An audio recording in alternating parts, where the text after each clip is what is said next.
Good morning बच्चों। आज हम क्लास 7th का 4th चैप्टर हीट स्टार्ट करेंगे। हीट मतलब होती है गर्मी या ऊष्मा, ठीक है। अब ये जैसे ऐसी कौन सी चीज़ें हैं जो हमें गर्म लगती हैं या हम किसी चीज़ को टच करने में हीट महसूस करते हैं, गर्मी या गर्म महसूस करते हैं। जैसे आग है, गर्म पानी है, गर्म हवा है, जिससे हमें गर्मी का एहसास होता है। तो आज हम हीट के बारे में जानेंगे क्या और कैसे है, ठीक है।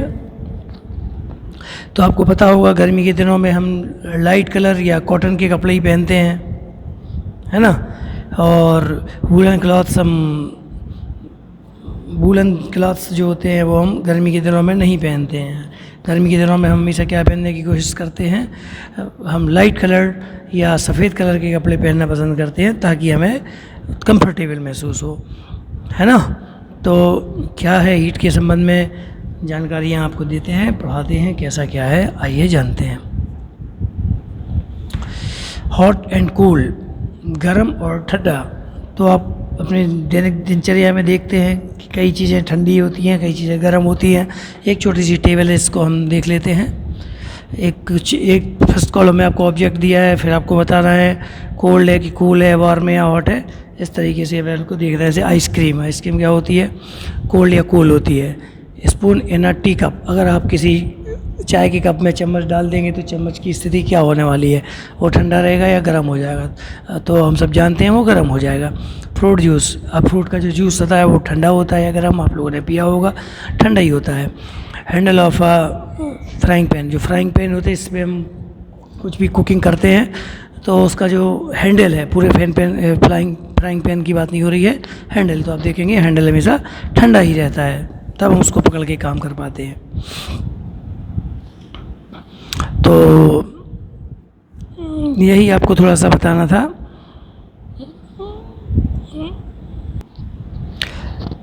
तो हम हीट को या कहना चाहिए हॉटनेस को जिस चीज़ से नापते हैं या तो इसको कौन प्रेजेंट करता है, हॉटनेस या हीट को? टेम्परेचर। यहाँ देखिए ये लिखा हुआ है, और reliable measure of the hotness of an object it is temperature. किसी भी ऑब्जेक्ट की जो गर्मी है वो टेम्परेचर पे ही डिपेंड है, उसको हम टेम्परेचर कह सकते हैं। अब टेम्परेचर के बारे में क्या कहा गया है, temperature is measured by a device called thermometer. Temperature जिस डिवाइस से नापा जाता है उसको हम थर्मामीटर कहते हैं। अब थर्मामीटर कितने टाइप के होते हैं इसके बारे में बात कर लेते हैं। तो एक होता है क्लिनिकल थर्मामीटर और एक होता है लेबोरेटरीज थर्मामीटर। तो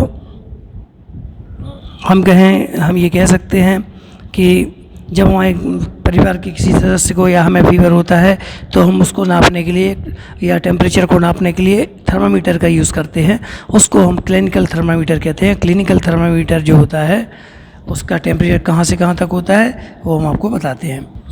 यहाँ आप देखेंगे a clinical thermometer reads temperature from 35 degree Celsius to 42 degree Celsius.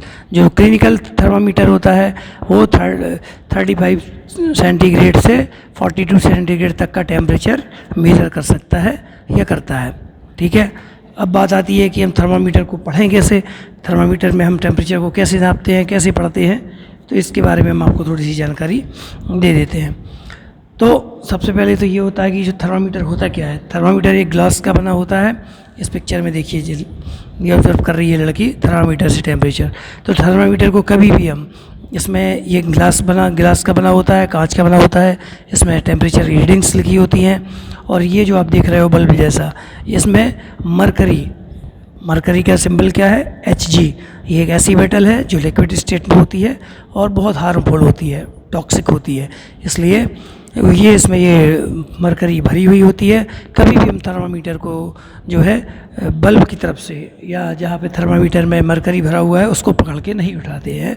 Thermometer को हमेशा हम अपोजिट साइड से उठाते हैं और उठाने के साथ ही पकड़ते हुए थर्मामीटर को अपोजिट साइड से पकड़ते हैं और उसको झटकते हैं। आपने देखा होगा जब डॉक्टर्स टेम्परेचर चेक करते हैं तो पहले वो थर्मामीटर को झटकते हैं। क्यों झटकते हैं? ताकि उसका जो मरकरी है या जो पारा है वो बिल्कुल अपनी एग्जैक्ट पोजीशन में चला जाए, बिल्कुल नीचे चला जाए। उसके बाद फिर वो उस थर्मामीटर को आपने देखा होगा डॉक्टर्स क्या करते हैं, या तो आपके बगल में या आपके मुंह में, जीभ के नीचे उसको दबा देते हैं 1 मिनट के लिए। तो उससे क्या होता है, वो जो HG या पारा होता है वो आपके बॉडी के टेम्परेचर को एब्जॉर्ब करता है और फिर वो पारा स्केल में ऊपर चढ़ने लगता है। एक काली सी लाइन के रूप में वो हमें दिखता है। और फिर जब जहाँ वो उसका पॉइंट होता है, जहाँ पर पारा चढ़ चुका होता है एक काली लाइन के जैसे, तो फिर हम वहाँ पे वो देख लेते हैं किस पॉइंट पे वो जाके रुका है। उससे पता चलता है कि आपकी बॉडी का टेम्परेचर क्या है, आपको फीवर है या नहीं है। अब आप देखेंगे कि जैसे मान लो 2 डिजिट के बीच में पारा आके रुक गया, मान लो 3 और 4 के बीच में एक बड़ी सी लाइन रहेगी, जैसे आपने स्केल में देखा होगा कि 1 और 2 के बीच में एक बड़ी लाइन होती है जहाँ पर 5वीं लाइन पे वो होती है, मतलब उसका वो हाफ होता है। तो हाफ का मतलब ये यहाँ क्या माना जाएगा, half equal to 0.2 degree Celsius, मतलब 0 से भी 2 कम। ठीक है, तो इस तरीके से हम इसको पढ़ेंगे। आपको पता होना चाहिए आपका बॉडी का नॉर्मल टेम्परेचर कितना होता है। हमारी बॉडी का टेम्परेचर नॉर्मली 37 डिग्री सेल्सियस होता है। ठीक है, तो आप यहाँ देखिए ये लिखा भी है, the normal temperature of human body is 37 degree Celsius. Note that the temperature is started with its unit. तो हमारी बॉडी का जो टेम्परेचर होता है वो कितना होता है, 37 डिग्री सेल्सियस। अब बात आती है लेबोरेटरीज थर्मामीटर्स। ऐसे थर्मामीटर जो कि लेबोरेटरीज में यूज़ होते हैं, ये भी कांच के ही बने होते हैं। इनमें भी वही पारा या HG या मरकरी इसमें भरा होता है। बस इसमें डिफरेंस क्या है, इसका यूज़ हम बॉडी टेम्परेचर या बुखार वगैरह नापने के लिए नहीं करते हैं। इसका यूज़ हम फैक्ट्रीज़ में, लेबोरेटरीज़ में करते हैं। ठीक है, एक्सपेरिमेंट्स करने में इसका यूज़ हम करते हैं। अब इसकी क्या विशेषता है, इसको जान लेते हैं। यहाँ केवल आपको ये देखना है, the range of a laboratory thermometer is generally from -10 degree Celsius to 110 degree Celsius. मतलब ये जो थर्मामीटर होता है इसका जो कैपेसिटी है या इसकी जो रेंज है वो -10 डिग्री सेल्सियस से 110 सेल्सियस तक होता है। ये सुनने में आपको बड़ा इजी लग रहा होगा, लेकिन इस पर अगर आप थोड़ा ध्यान से देखेंगे तो आपको पता होना चाहिए कि जो पानी है वो 0 डिग्री सेल्सियस पे बर्फ़ बना देता है या जमना शुरू हो जाता है। तो आप सोचो -10, 0 पे अगर बर्फ़ बन जाता है तो -10 डिग्री सेल्सियस में कितनी ठंडी का एहसास हमें होता होगा। तो मुझे लगता है ये ग्लेशियर्स की टेम्परेचर है, -10 डिग्री सेल्सियस, जहाँ बर्फ़ है। और बहुत उत्तर वाले जो क्षेत्र हैं, हिमालयन जो एरिया हैं, उस तरफ ये टेम्परेचर जाता होगा कि जब 0 डिग्री सेल्सियस पे बर्फ़ जम जाता है तो -10 यानी 0 से 10 गुना कम। तो कितना आप देखते होंगे कि कितना उसमें ठंडक का एहसास होना है। और फिर आप थोड़ा एबव साइड आएंगे तो देखिए 110 डिग्री सेल्सियस। तो आप देखेंगे गर्मी के दिनों में जब मई जून को जलाने तपाने वाली गर्मी होती है तब मैक्सिमम टेम्परेचर 45 डिग्री या 48 डिग्री होता है, जिसमें हम हाल बेहाल हो जाते हैं। और 100 डिग्री सेल्सियस तो बॉइलिंग पॉइंट ऑफ वाटर है।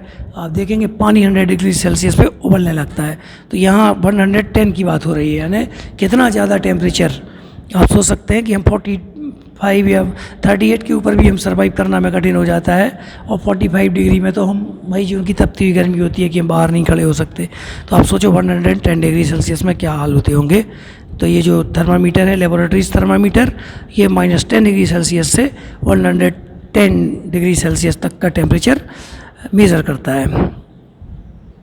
ट्रांसफ़र और हीट कैसे ट्रांसफ़र होती है या कैसे क्या है, इसके बारे में थोड़ा जानें कि the process by which heat is transferred from the hotter end to the colder end of an object is known as conduction.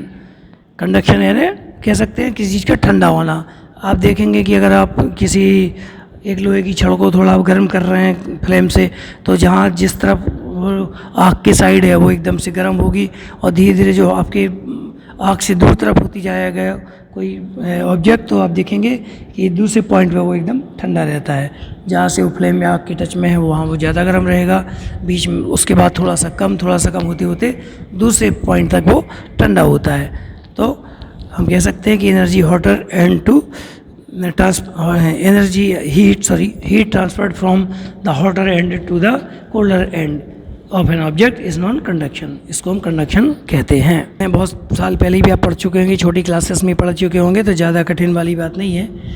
Conductors की बात करते हैं. कंडक्टर्स क्या है आपको पता है कि जैसे metals are good conductor of heat and electricity. जो धातुएँ होती हैं, मेटल्स होती हैं, वो अपने में से ऊष्मा या बिजली को जाने देते हैं, तो वो गुड कंडक्टर ऑफ हीट और इलेक्ट्रिसिटी होते हैं. लेकिन यहाँ बात करना है केवल हीट की. तो हम जानते हैं कि गुड कंडक्टर क्या होते हैं या कंडक्टर्स क्या होते हैं, वो अपन देख लेते हैं.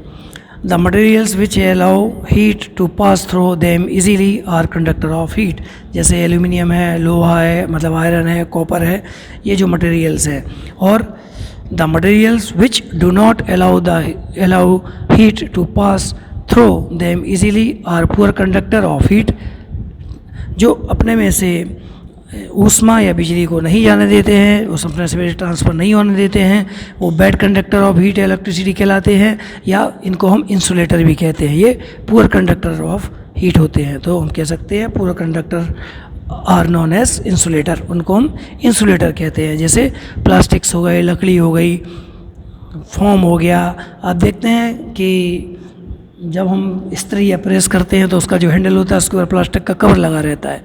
जो फ्राई पैन वगैरह हैं आप देखते हैं जिसको पकड़ के हम खाना बनाते हैं तो वो भी प्लास्टिक या लकड़ी के होते हैं. तो हमें गर्मी का एहसास नहीं होता है. आप बिजली के वायर देखेंगे, अंदर जो वायर होते हैं उनमें से करंट होके जाता है, वो गर्म भी होते हैं, लेकिन उसके ऊपर प्लास्टिक की कोटिंग होती है, प्लास्टिक चढ़ा होता है, तो हम उसको पकड़ते हैं तो हमें क्या है, करंट नहीं लगता है या गर्मी का एहसास नहीं होता है. तो हम कह सकते हैं materials which allow to pass through them easily, material which allow heat to pass through them easily, that is called good conductor of heat. Examples वही एल्यूमिनियम, आयरन और कॉपर है. उसी तरीके से the materials which do not allow heat to pass through them easily they are poor conductor of heat. जैसे plastics और wood, इन जो पुअर कंडक्टर्स को हम इंसुलेटर भी कहते हैं. अब यहाँ देखेंगे कन्वेक्शन. कन्वेक्शन क्या है? जब हम पानी को गर्म करते हैं तो पानी गर्म होना शुरू हो जाता है. ठीक है, तब तक गर्म करते हैं जब तक कि पूरा पानी, जो जिस भी बर्तन में हमने पानी लिया है जिसमें हम गर्म कर रहे हैं, वो जब तक टोटली पूरा का पूरा गर्म नहीं हो जाता है. ठीक है, तो देखिए the process continues till the whole water get heated. This mode of heat transfer is known as convection. तो जब हम किसी पानी को गर्म करना शुरू करते हैं तब तक कि जब तक कि वो पूरा का पूरा पानी गर्म नहीं हो जाता है, तो हीट का इस तरीके का मोड ऑफ ट्रांसफ़र क्या कहलाता है? कन्वेक्शन कहलाता है.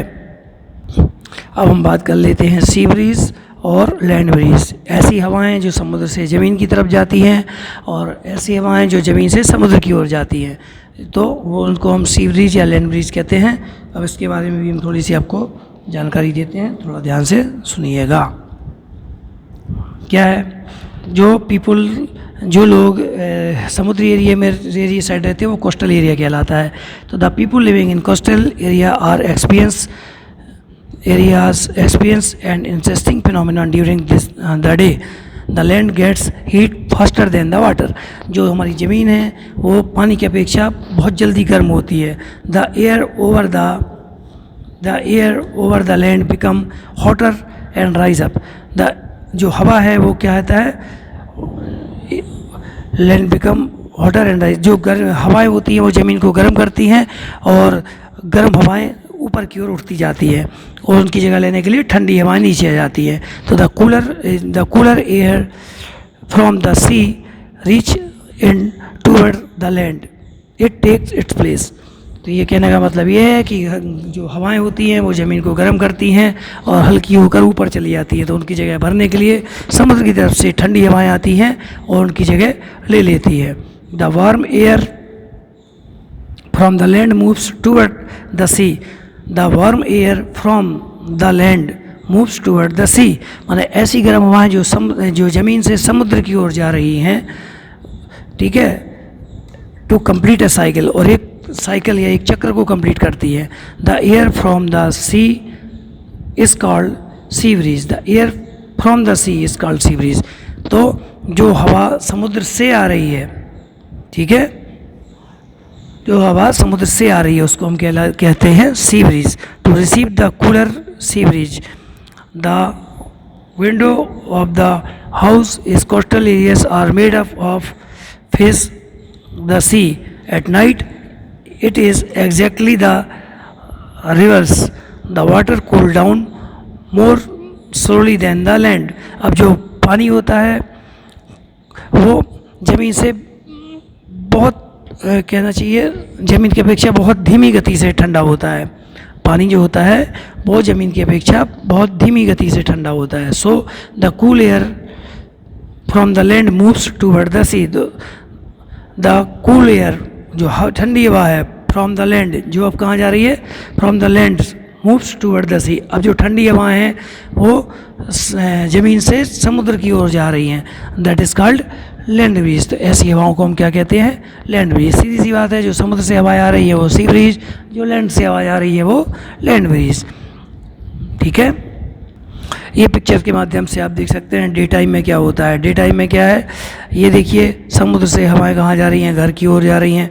और नाइट तरफ देखिए तो ये क्या है, समुद्र ज़मीन से समुद्र की तरफ हवाएं जा रही हैं। फिर नीचे एक और फिगर है, इसको देखिए क्या हो रहा है, ये ज़मीन से गर्म हवाएं समुद्र की तरफ जा रही हैं और ठंडी होके कहाँ आ रही हैं, ज़मीन की तरफ आ रही हैं। ये किस टाइम, डे टाइम की बात है। डे टाइम में क्या हो रहा है, गर्म हवाएं समुद्र की तरफ जाती हैं और वहाँ से ठंडी हवाएं धरती की तरफ आती हैं। उसी तरीके से रात में क्या स्थिति बनती है, रात में जो यहाँ से गर्म हवाएं हैं ज़मीन से, वो देखिए यहाँ से समुद्र की तरफ गई, फिर ठंडी होके फिर ज़मीन पे आई और ठंडी हवाएं कहाँ गई, समुद्र की तरफ गई। तो ये लैंड ब्रीज और सी ब्रीज के बारे में कुछ जानकारी थी। अब थोड़ी सी जानकारी हम यहाँ ले लेते हैं। रेडिएशन। रेडिएशन क्या है, जैसे हम जानते हैं कि अर्थ और सन के बीच में काफ़ी डिफरेंस है या स्पेस है, space between the earth and the sun. From the sun the heat comes to us by the another process known as radiation। हम जानते हैं कि सूरज से हमें रोशनी और गर्मी और प्रकाश मिलता है, लेकिन हमें ये भी पता होना चाहिए कि जो सूरज की जो हीट है वो एक अदर फॉर्म में भी हमारे पास आती है, जिसको हम क्या बोलते हैं, रेडिएशन बोलते हैं। The transfer of heat bye radiation does not require any medium. तो रेडिएशन के लिए हीट का ट्रांसफॉर्मेशन या हीट का ट्रांसफ़र होना रेडिएशन के माध्यम से, रेडियम के द्वारा जो हमारे पास, रेडिएशन के द्वारा जो हमारे पास पहुंचता है, उसको किसी भी माध्यम की ज़रूरत नहीं पड़ती है। ठीक है। It can take place whether a medium is present और नॉट। अब उसके लिए कोई माध्यम की ज़रूरत नहीं पड़ती, वो बिना मीडियम या बिना माध्यम के भी हमारे पास रेडिएशंस पहुंच जाते हैं। आपने पिछली कक्षाओं में कई बार सुना होगा कि ओजोन लेयर में होल्स हो रहे हैं, जिससे हार्मफुल रेडिएशन हमारे इस शरीर तक पहुंच रहे हैं और इससे स्किन कैंसर और अदर डिसीज़ भी हमें हो रही है। ठीक है। Kind of clothes we wear in summer and winter. हम किस तरीके के कपड़े गर्मी और ठंड में पहनते हैं या पहन सकते हैं या पहनना चाहिए। तो आपको पता है कि ठंड के दिनों में हम वूलन क्लॉथ्स पहनते हैं और गर्मी या पहनना चाहिए, और गर्मी के दिनों में हम वाइट या कॉटन के कपड़े पहनते हैं, जिससे हम गर्मी में कंफर्टेबल फील करते हैं। और ऐसे कपड़े क्या करते हैं, हमारे जो स्वेट है, हमारे जो शरीर का पसीना है, उसको वो ऑब्जर्व करते हैं। और जो लाइट कलर के कपड़े होते हैं या वाइट कलर के कॉटन के कपड़े होते हैं, वो सनलाइट को एब्जॉर्ब नहीं करते, जिससे हमें कंफर्टेबल फील होता है। और इस तरीके के कपड़े हमें गर्मी में पहनना चाहिए।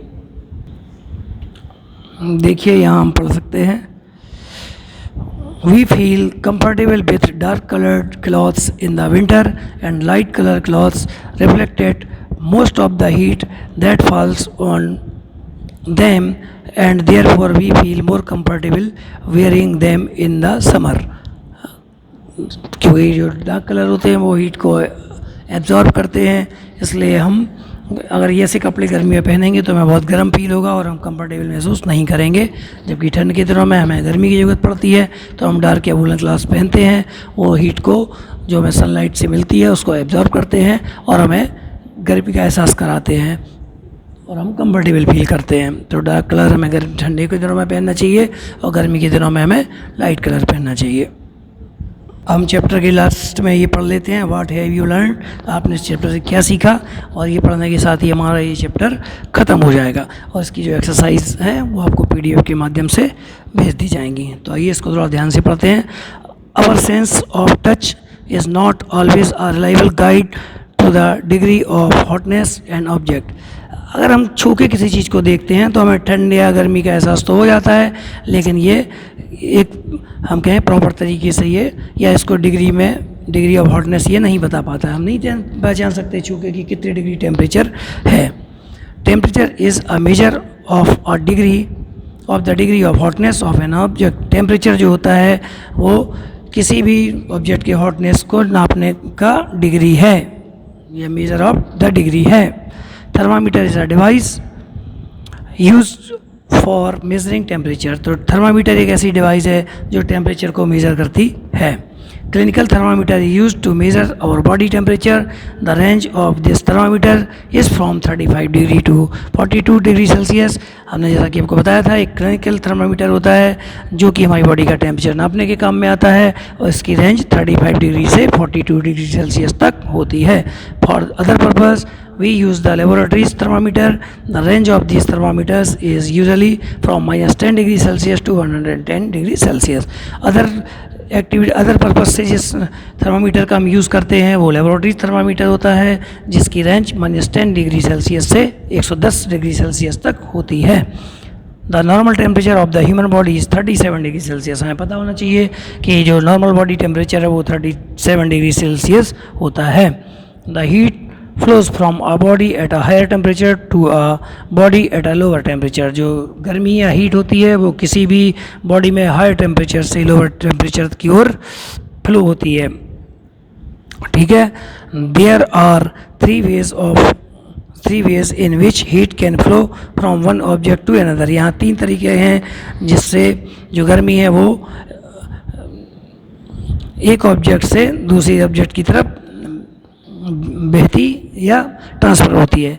These are conduction, convection and radiation. वो 3, एक तो कंडक्शन है, एक कन्वेक्शन है और एक रेडिएशन है। हम 3 चीज़ें आपको चैप्टर में बता चुके हैं। तो आपका आज का क्वेश्चन यही रहेगा कि कंडक्शन क्या है, कन्वेक्शन क्या है, रेडिएशन क्या है। मतलब what do you know about conduction, convection and radiation. तो इसका जवाब आप कमेंट्स बॉक्स में लिख के हमें देंगे। इन solids generally the heat is transferred by conduction.